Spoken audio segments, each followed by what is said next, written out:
Con los votos de todos los partidos políticos, el Senado aprobó el proyecto de ley sobre cuidados paliativos. Los legisladores remarcaron que el próximo desafío es la implementación, para la cual en la rendición de cuentas pasada le asignaron 40 millones de pesos a ACE. Para conocer el alcance de esta ley recibimos hoy a Fernando Elordoy y a Rita Rufo. Él es presidente y ella es vicepresidenta, ambos de la Sociedad Uruguaya de Medicina y Cuidados Paliativos. Bienvenidos a Punto de Encuentro, un gustazo tenerlos por acá. Muchas gracias. Además, en el caso de Rita, es la actual vicepresidenta y es la expresidenta. Sí, ¿no? Fernando es el presidente actual, yo soy presidente y vicepresidenta. Y actual vicepresidenta, exacto. Bueno, un placer tenerlos. Un gusto. Muchas gracias. Antes de meterlos en la ley, que es importantísima, estaría bueno saber qué entendemos por cuidados paliativos. ¿Qué son los cuidados paliativos? ¿Rita? ¿Cómo no? Bueno, los cuidados paliativos es una asistencia a los pacientes y su familia integrada por múltiples disciplinas para tratar una enfermedad que amenaza la vida, ¿verdad? Que puede ser muy larga duración o no. Puede incluso compartir con tratamientos curativos. Eso, porque uno tiende a asociar los cuidados paliativos con enfermedades irreversibles. Sí, o con situaciones terminales, sí, ¿no? De alguna persona que ya no tiene otra vuelta atrás y bueno, va a cuidados paliativos. ¿Es solo para enfermedades irreversibles o no? Bueno, hay enfermedades agudas que generan riesgo de vida y, por ejemplo, el paciente crítico que no responde a los tratamientos convencionales, que cada vez exige mayores tratamientos, es un paciente que altamente tiene chances de fallecer, y los cuidados paliativos están indicados también. O sea, no siempre es una enfermedad de larga duración. Pero no siempre es una enfermedad que no tiene vuelta. O sea, ¿pueden ser cuidados paliativos para una enfermedad curable? Primero, gracias por la invitación. Para nosotros es muy importante que nos inviten y poder difundir lo que hacemos y lo que necesitamos día a día. Como decía muy bien Rita, en realidad son enfermedades amenazantes para la vida. Eventualmente pueden llegar a ser incluso dado de altas de los servicios de la unidad de cuidados paliativos. Pero sí es cierto que tiene una amenaza de vida importante. No necesariamente en un lapso, definido por un lapso de tiempo, ¿no? ¿Se entiende lo que quiero decir? Eso que manejábamos antes de los pronósticos de tantos meses, se ha vuelto bastante laxo ese concepto últimamente, ¿verdad? Por ejemplo, los niños que nacen con un diagnóstico de una patología muchas veces pasan muchos años con su vida a la que hay que mejorar su calidad de vida y que tienen crisis en las que puede amenazar la vida, ¿verdad? Entonces, en los niños es donde más se ve esa larga evolución, porque por suerte el avance de la medicina y la tecnología hace que puedan sobrevivir niños que antes terminan zafando de la enfermedad. Y algunos terminan zafando y otros conviven con su enfermedad y los cuidados paliativos acompañan de distinta manera las distintas etapas. Bien, y son enfermedades que el niño puede llevar hasta su adultez, digamos, ¿no? En algunos casos. Sí, por supuesto. Incluso tenemos que hacer la transición de algunos pacientes a la adultez. Claro. Pero es muy importante el concepto ese que ustedes manejaban de no asociar los cuidados paliativos con la muerte, sino asociar los cuidados paliativos con la vida. Perfecto. Y sobre todo con la calidad de vida. Nosotros tenemos a veces en los servicios que trabajamos, a veces pacientes 3 años con nosotros en el servicio. Ha cambiado notoriamente con buena calidad de vida, ¿verdad? Sí, buenísimo eso, ¿no? Esperanzador también. Exacto. ¿Qué importancia tiene este proyecto que ya fue sancionado en el Parlamento? Recordemos, tenía media sanción desde fines de 2021 de la Cámara de Diputados, ahora el Senado lo transformó en ley. ¿Qué importancia tiene? Bueno, esta es una ley que ha sido trabajada desde la sociedad. Es importante, si ustedes me permiten un segundito, un poquito de historia. Desde el año 2020 la sociedad se reunió, trabajaron muchos compañeros, muchas compañeras por crear una ley, porque era una necesidad, y hoy por hoy sigue siendo una necesidad. Esta ley tiene la pluma de ustedes, entonces. Exactamente. Ahí va. No esta ley específicamente que fue modificada en diputados, pero el espíritu es desde la sociedad, fue creado desde la sociedad. Exacto.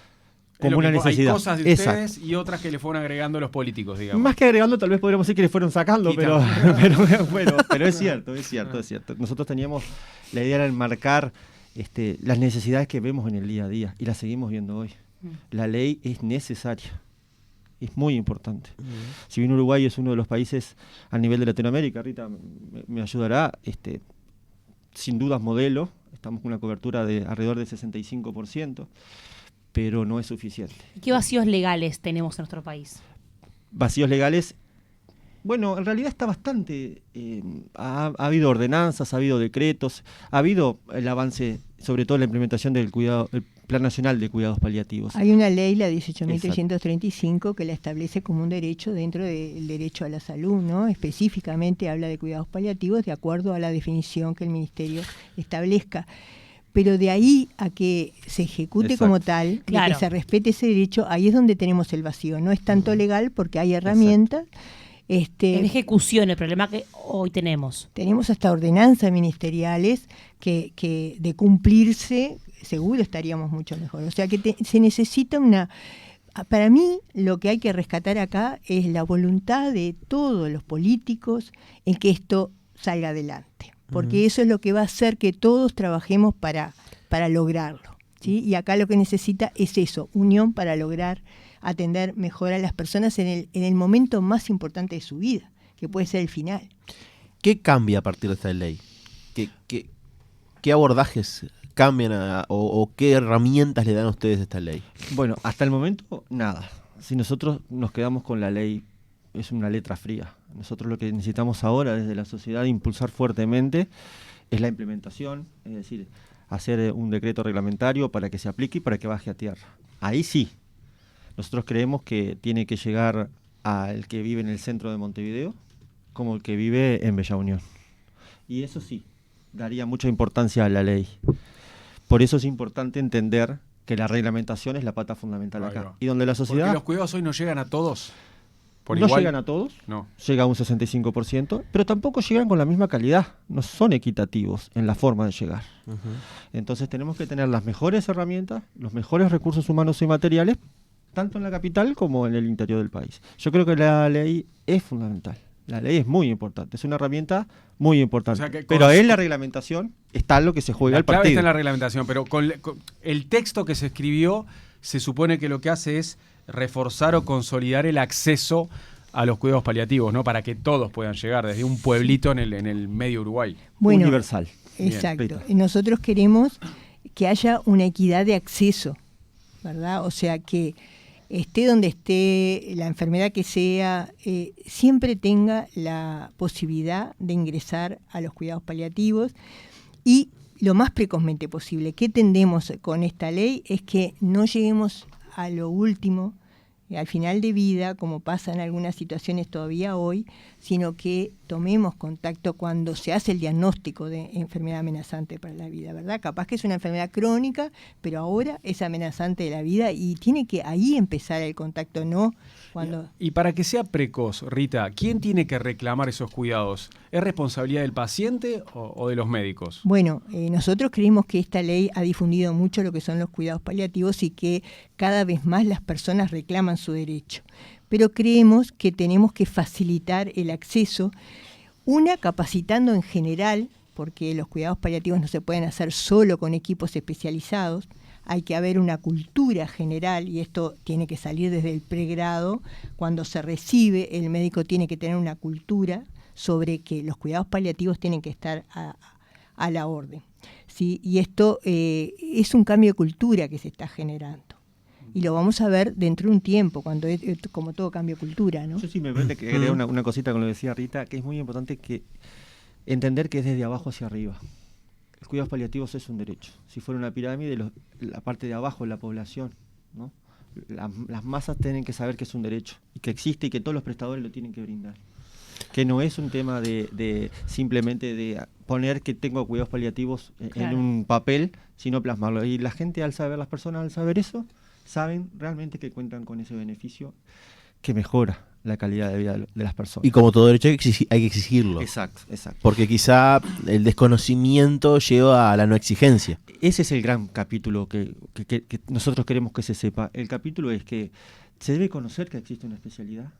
No deben ser los cuidados paliativos, yo no quiero recibir cuidados paliativos porque me voy a morir. No, ese es el concepto. El concepto es, mi enfermedad que tengo potencialmente puedo llegar a morirme y puedo tener acceso a un servicio que me da calidad de vida, que contempla a mi familia, que contempla mi entorno, que me enfoca en todas las áreas de mi ser como persona, ¿verdad? No solo en calmar el dolor, que es muy importante, pero se necesita otras cosas, ¿verdad? ¿Quiénes son los encargados de brindar esos cuidados paliativos de ahora en más? O sea, la mutualista, bueno, el centro médico. Todos los prestadores de salud tienen que tener un equipo de cuidados paliativos, un equipo formado y esencialmente dedicado a la asistencia en cuidados paliativos. ¿Se llaman paliativistas? Se llaman paliativistas, sí, está bien, es correcto. Pero recordar que no son solo médicos, ¿verdad? Ajá. Eso es muy importante. Los médicos somos una pata más de un gran equipo. Siempre pensar que cuando uno va a enfocar a un paciente y una familia no puede abordarlo solamente desde la medicina. Claro. O sea, que esos ni la pediatría, ni la medicina interna, ni... ¿no? O sea, que esos profesionales que hacen falta para este trabajo no tienen por qué ser todos médicos, decías vos. No deben ser todos. No deben ser médicos. Eso es lo más importante. Tiene que ser un equipo formado por psicólogos, por asistentes sociales. Bueno, justamente, relacionado a eso, acá llegó un mensaje que me gustaría leerlo porque me parece que calza perfecto en este momento de la entrevista, que dice: hola, existen los cuidados paliativos del año 2005, lo tuvo mi suegra y a su vez falleció, y mi madre tuvo cuidados paliativos en casa, soy Paula de Punta del Este. Exacto. Por cierto, estuvo muy bien atendida, estuvo mi mamá, responsabilidad de los médicos y los familiares, hasta psicólogo teníamos. Entonces, ahora es cuando uno escucha un familiar de una persona que tuvo cuidados paliativos y cómo la contención va más allá de las fronteras médicas. Exacto. De calmar un dolor que debe ser muy importante cuando alguien realmente padece algo muy fuerte, pero también es como uno contiene ese entorno que puede llevar a la muerte o no. Pero bueno, hay una familia que tiene que tener un sostén ante la situación. Exactamente, ustedes comprenderán lo difícil que es aceptar la muerte, y más en esta sociedad occidental que vivimos, ¿no? Entender a la muerte es todo un proceso que no lo aceptamos, y a veces lo cambiamos por tecnología o situaciones que no están adecuadas. Pero a pesar de eso, y eso enganchado con el mensaje que decías. Sí, gracias oyente, Paula, que nos escribe puntualmente con su propia experiencia. La mirada de un familiar, el agradecimiento de un familiar donde su ser querido se fue respetado, se fue querido, se fue contemplado en todos sus aspectos, ese agradecimiento no tiene precio. Para otros colegas tal vez sea, ¿cómo pueden trabajar con esto, verdad? Sin embargo, el agradecimiento profundo de decir, mi ser querido se fue dignamente, se fue acompañado, no se fue solo, la gente le tiene miedo a morirse sola. Bueno, eso es muy gratificante. Me surgen varias dudas con respecto sobre todo a la instrumentación de este sistema. Las mutualistas, como ustedes decían, tienen que tener un equipo que brinde ese servicio. Ahora estamos hablando de mutualistas que tienen miles de personas y a veces uno para sacar hora para... cualquier especialista. Cualquier especialidad, cualquiera, la más... porque te duele un dedo, o sea... te lleva hasta 3 meses a veces, y más si quieres un médico específico que sea el que tú quieras. En este caso no sería aplicable sacar hora. Claro, pero quiero decir, cuando hay, claro, exactamente, cuando hay un sistema que está tan desbordado en algunos casos, los equipos están preparados, las mutualistas, como para brindar un equipo multidisciplinario para esos cuidados a un montón de gente que lo puede pedir. Bueno, en este momento hay equipos que hacen frente a un gran número de pacientes, y por eso yo decía que lo primero es hacer mejor lo que estamos haciendo, lo que hay, mejorar lo que hay, porque seguro nos están faltando herramientas para hacerlo mejor. O sea, una ley pone a tope lo mínimo, pero tope para hacer las cosas mejor no hay. Y realmente los equipos que ahora están, como tú decís, en ciertos momentos están desbordados y podrían hacer las cosas mucho mejor y abordar muchos más pacientes. Entonces hay un primer punto que hacer. Entonces, ¿y hay una voluntad de las mutualistas para poner dinero para eso? Y a eso es lo que yo iba. Mirá, el tema es que tú me puedes decir que hay mutualistas con muchísimos pacientes que ahora... hay otras que de golpe le puede parecer que tener un equipo altamente específico de cuidados paliativos es un exceso, porque su número de pacientes por año no sería tan alto, lo cual a nosotros, o sea, la mentalidad nuestra es que un paciente es el 100% y se la juega de su vida. Pero, sí, pero en el fondo todo es dinero, vamos a pensar también, porque las mutualistas razonan con fines comerciales. Bueno, déjame terminar esta idea y pasamos a eso. El tema es que existen varios ejemplos en el interior de complementariedad público-privado que hoy en día están dando muy buenos resultados. Obviamente que tienen los mínimos recursos, tendrían que tener más aún, sobre todo en horas de cada uno. O sea, apoyo de ACE en lo privado. Se complementan. Se complementan. Unos aportan una cosa, los otros aportan otra, y pueden atender a los pacientes de todos, privado y público, en cualquier lugar del Uruguay. Entonces, este es un ejemplo que tenemos que tener muy en cuenta si queremos llegar a todos los rincones. Y con muy buena experiencia. Una experiencia que tuvimos ahora el fin de semana, una jornada muy linda de San José, por ejemplo, es una experiencia donde, por ejemplo, ACE aporta policlínica en una ciudad bien alejada de la capital y los móviles, y la mutualista asigna recursos humanos. Y con respecto a los costos, yo quería agregar, si me permite, nosotros tuvimos en la Comisión de Salud con la doctora Rufo hace un tiempo, y nos preguntan siempre, ya sé, desde 2020 que andamos atrás de la ley, nos preguntan siempre lo mismo. Y lo documentamos con papeles. Nosotros les enviamos a los señores legisladores, les enviamos varios trabajos que estuvimos buscando a nivel mundial y a nivel nacional, donde se reduce drásticamente el costo en salud con un equipo de cuidados paliativos. ¿Por qué? Porque, bueno, un paciente que no tiene una asistencia global, un paciente que está en domicilio, un paciente que está bien cuidado, de repente no tiene que ingresar al servicio de emergencia, donde se le hace una batería de estudios innecesarios para la situación de ese paciente. No se gastan recursos de traslados, etcétera, etcétera. Y así tenemos ejemplos muchos. Para el sistema de salud, al fin y al cabo, es lo que importa, porque la economía es finita, es ampliamente beneficioso los costos. ¿Y eso lo entienden las mutualistas hoy por hoy? Nos está costando. Claro. Nos está costando. No sé por qué me imaginaba. Pero es hablar de la experiencia. Primero darnos la chance, ahora ya hay una ley, ya no es solo darnos la chance, sino es tener que hacerlo, de demostrar que lo más importante es la calidad de vida de las personas. Y lejos vienen los costos para nosotros, pero demostraba más también de los costos de que es mucho más barato. La gente, si le toca fallecer, fallece en domicilio, fallece feliz o fallece en el centro de salud, digamos. Feliz que le damos, no feliz de que fallezca, ¿verdad? Sino feliz que tiene un entorno que lo contempla. Sí, en paz, digo. Exacto. Y eso es económicamente mucho más beneficioso. Y entender, yo justo estaba escuchando hace unos días un podcast sobre la muerte, y eso que te dices tú, ¿no? De la occidentalidad, ¿no? Con esa relación, ese vínculo que tenemos con la muerte, que es tan difícil, porque de verdad estamos muriendo desde que nacemos, ¿no? Porque bueno, es una realidad, es la única seguridad que tenemos. Siempre nosotros decimos lo mismo, pero cuando vamos hablar de terminalidad para nosotros es algo que no tiene mucho sentido, porque hay algo que es terminal y es la vida. Claro. Por definición somos todos terminales. Pero no sabemos cuándo, pero es cierto, es cierto. Pero ante un paciente con una enfermedad inmediata o una muerte a corto plazo, entender lo que implica la muerte para él y para su entorno, y entenderlo desde un lugar saludable. Hay otras culturas saludable, quiero decir, desde un lugar. Hay otras culturas que la veneran. Distinto. Hay otras culturas que la veneran. Exacto. Sí. Tienen otra concepción de las cosas. Nosotros la pérdida la vemos, la muerte la vemos como una pérdida y la vemos como algo que hay que ocultarlo, que no verlo, ¿verdad? Como un gran miedo. Ahora evitarlo, ¿no? Evitarlo, no verlo, no se habla de eso. Cuando uno piensa, bueno, si a mí me pasa algo, hace tal cosa, o no digas eso, no hables de eso. Tal cual, eso pasa en las mesas de los domingos. Exacto, no quiere escuchar que los abuelos digan eso. Y sin embargo, ahí uno no le puede dejar a la persona que está queriendo dejar un legado, no le está permitiendo ser. Pero yo entiendo cuando se quiere evitar eso, porque es onda, uno tiende a decirlo. Yo soy de las que digo, no me lo digas. No hablemos, a ver, dejémoslo para después, cuando llegue el momento. Pero no ahora. Bueno, pero el momento puede llegar el próximo minuto. Pero de repente el abuelo quiere decirlo y no se lo estamos permitiendo. Él quiere expresar algo y no se lo estamos permitiendo. O un niño.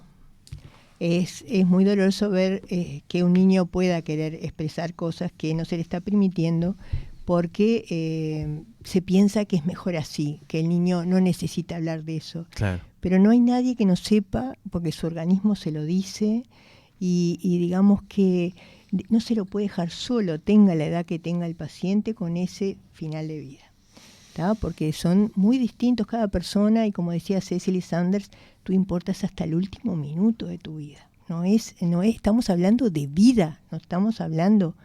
digamos, después de la muerte apoyaremos el duelo en los familiares, pero para el paciente es hasta el último minuto. ¿Ante qué casos se puede activar este sistema de cuidados paliativos? ¿Ante qué? ¿Hay una rama, un rango de patologías? Bueno, nosotros siempre decimos lo mismo, que los cuidados paliativos son una especialidad médica donde hay que estar muy bien formado, ¿verdad? Porque atiende una cantidad de patologías tan heterogéneas que van desde los cánceres, ¿sí? claro que sí, hasta enfermedades neurológicas muy complejas, o enfermedades de los niños, o enfermedades...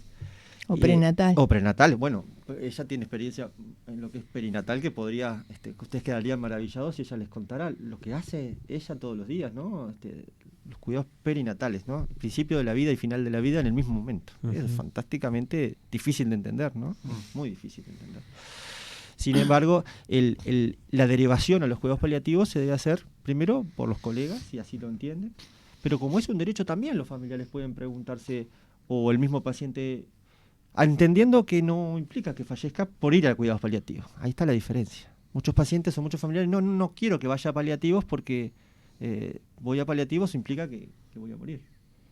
Entonces, la idea es que los profesionales conozcan el servicio, que como decía Rita hace un rato, no necesariamente yo dejo de atenderte y te va a atender cuidados paliativos, no debería ser así. Al contrario, hay pautas donde el equipo o el médico tratante o la médica tratante pueden convivir perfectamente con los cuidados paliativos, por ejemplo, enfermedades neurológicas. Pero si no hay el paciente tiene la sensación de que hay una parte, este partido está perdido, entonces hay una parte de la medicina que ya resignó mi partido. Exacto. Y pasé solo a paliativos. Hay una palabra que siempre hay un término que nosotros nunca aceptamos, cuando es el término dejar desahuciado a una persona, decirle no hay nada más para hacer. Ahí lo que se le está diciendo es no tengo más nada para hacer, yo te largo a este equipo para que, no sé. Y en realidad eso no es así. No es así. Uno podrá no curar. Mucho para hacer. Uno no podrá no curar, pero acompañar siempre. Claro. Ahora, acompañar técnicamente, ¿eh? Sí. Aparte de humana, que por supuesto sí, es no esencial, solamente en lo anímico. Pero técnicamente, hay muchas cosas técnicas. La sociedad uruguaya de medicina de cuidados paliativos siempre promueve que es una sociedad científica, académica y con gran rigor científico, y nos manejamos, pero además profundamente humana. Recién hablábamos de exigir ese derecho, pero quizá en el caso, por eso decía, es difícil saber cuándo uno puede exigirlo, en qué momentos, ¿no? Ante qué patología, ante qué situación, ante qué etapa. Ahí tendría que ser el médico tratante quien puede derive. Ser el médico tratante, pero también puede ser iniciativa de los familiares. Pero supuesto, es un poquito más difícil, ¿no? Bueno, pero por eso, pero pasa. Pero es importante entender que hay criterios de ingreso en la unidad.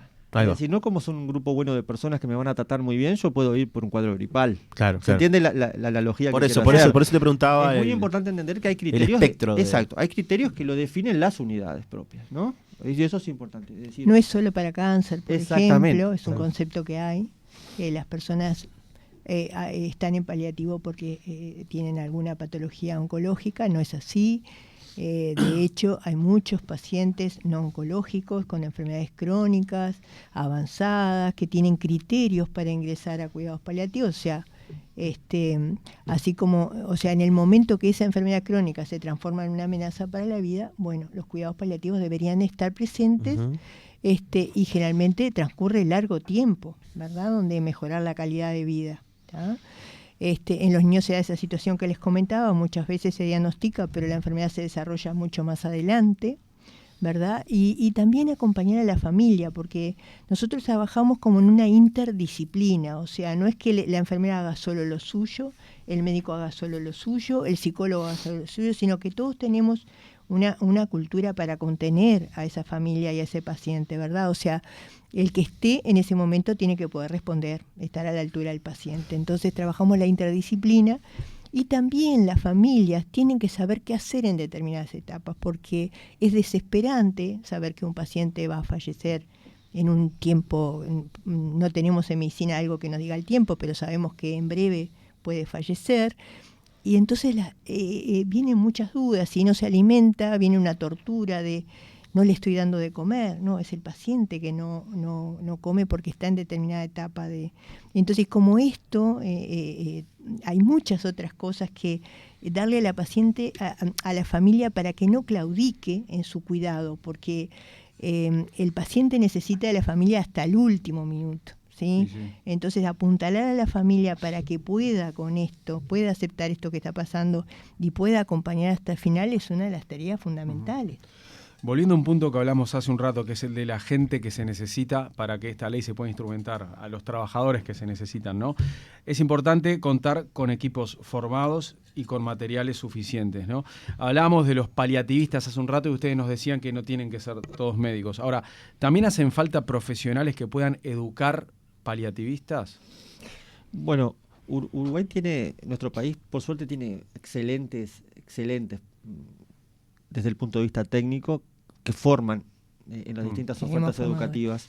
En ese sentido, muchos nos hemos formado también fuera del país y hemos adquirido experiencia fuera del país, y hoy por hoy podríamos decir que desde el punto de vista docente estamos bastante bien cubiertos. ¿Son todas personas que trabajaron de eso? ¿Que fueron paliativistas? Que son paliativistas. Que son y educan a futuros paliativistas. Porque hay cursos internacionales de cómo enseñar cuidados paliativos, entonces muchos estamos formados en eso también, y con la experiencia y esa herramienta fundamental, porque como tú decís, ser docente implica tener otros conocimientos, no solo de paliativos, no solo de la especialidad, sino cómo impartir esto, cómo enseñar esto.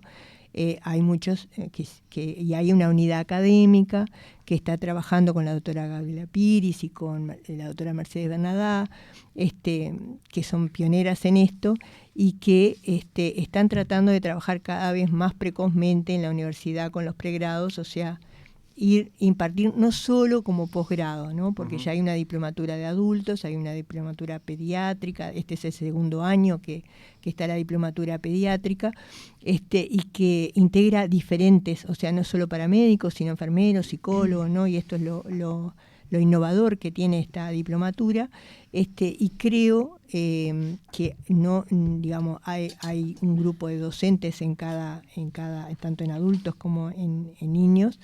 Y por supuesto colaboramos todos los que tenemos esa área. Bien, pasando raya y a modo de conclusión, Rita y Fernando, ¿qué obligaciones tendrán a partir de ahora los prestadores de salud con esta ley y qué derechos ganaron los pacientes con la ley aprobada? Bueno, el derecho, como dice el artículo 1 de la ley, el derecho declara el derecho a recibir la atención y cuidados paliativos en las circunstancias especiales que la ley lo regula. Ya esto está en la ley, son 9 artículos que se las traje de regalo para ustedes, se las dejo. Esta versión es la de diputados, no tenemos la de senadores todavía, donde hay una exposición de motivos a todos los que necesiten, ¿no? A todos los que necesiten potencialmente cuidados paliativos tienen que tenerlo. Y la obligación es de los prestadores de salud, tanto públicos como privados, a todos. En adultos y en niños. En niños tenemos un debe enorme en este país. Estamos muy bien a nivel de cifras, pero niños, Rita nos corregirá mejor todavía, pero niños tenemos un problema muy importante. Y si es difícil de aceptar en adultos el fallecimiento, en los niños ni lo digamos. Un último concepto te puedo dejar. El segundo sábado de octubre es el Día Mundial de los Cuidados Paliativos y por segundo año se apunta a las comunidades compasivas. Eso implica de que es una obligación para todos, no solo para los profesionales y las instituciones, sino que la comunidad tiene que saber acoger a estas familias e incorporarlas y no dejarlas solas. Bien. Han llegado muchos mensajes a lo largo de esta entrevista, voy a leer solamente uno, más adelante en unos minutos vamos a ponernos a tiro con todos los mensajes. Gracias equipo de cuidados paliativos, son muy importantes y muy necesarios, gracias porque sin ustedes todo sería difícil. Tiene un hijo de 9 años que se atiende con un equipo de cuidados paliativos, así que acá tenemos una mamá que está agradeciendo ella en nombre de su familia lo que ustedes como equipo han logrado con su familia, y han llegado varios mensajes que en un ratito los vamos a leer realmente de la propia experiencia de padres, de pacientes, de hijos, de sobrinos que han vivido por algo similar. Gracias por el mensaje. Yo le debo confesar que hemos recibido muchos agradecimientos y hasta el día de hoy me sigo erizando con eso. Y me imagino. Porque debe ser lo gratificante del trabajo. Y es verdad, le confieso que me siguen erizando esos mensajes de agradecimiento. Cuando se agradece, yo siempre digo, desde el punto de vista humano, no solo técnico, desde el punto de vista humano se hicieron las cosas bien. Muchísimas gracias. Estuvimos charlando con Fernando Elordoy, presidente de la Sociedad Uruguaya de Medicina y Cuidados Paliativos, y con Rita Rufo, la expresidenta y actual vicepresidenta de esa Sociedad de Medicina y Cuidados Paliativos. Un gustazo tenerlos. Muchas gracias. Muchas gracias por la oportunidad y a la orden para lo que ustedes precisen. Gracias por venir, que pasen bien. Mariano López, Tuque García, César Sanguinetti, Punto de Encuentro, más